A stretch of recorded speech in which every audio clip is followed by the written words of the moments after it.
I would But we are, add, yeah, sorry, go one ahead. last thing. I would add, I think when we say, oh, it's a church state issue, then our like red flags pop up, right? And we're like, oh no, like we need to be careful around this issue, right? Because it's like possibly crossing some boundaries that we have as Adventists. Mhm. But I would also add that like a lot of the ways in which American evangelicals have approached some of these topics is not just political or explicitly religious, like it's cultural, right? Mhm. And I do see that culture influencing the Adventist church. So I think we are at this historical moment, some of us, and we're such a diverse church, but I would say some of us in the United States are influenced, at least culturally, by evangelical discourse on this topic. When you say cultural, like you're talking about the way that it's represented in media, the way that it's represented in books.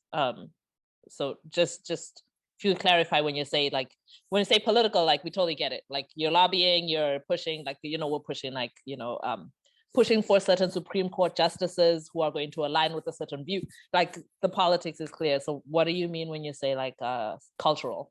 Yeah, so by cultural, I mean like things that are outside of explicit systems of power, right? So like the government, like obviously they're a ruling entity, they have power.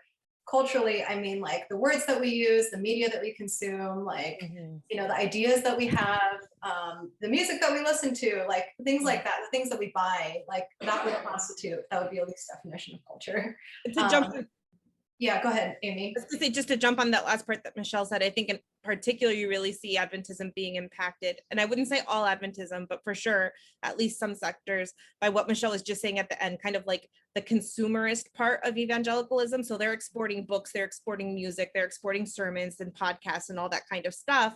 And because it's biblical, a lot of Adventists then consume that, but then you kind of, depending on how Vibe, all of discerning that. you are, you're exposing yourself to these different things that then influence you.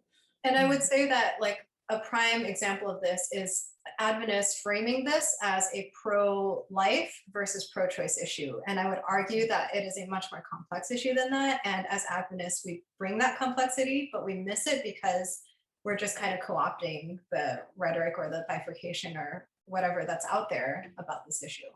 Mhm. Mhm.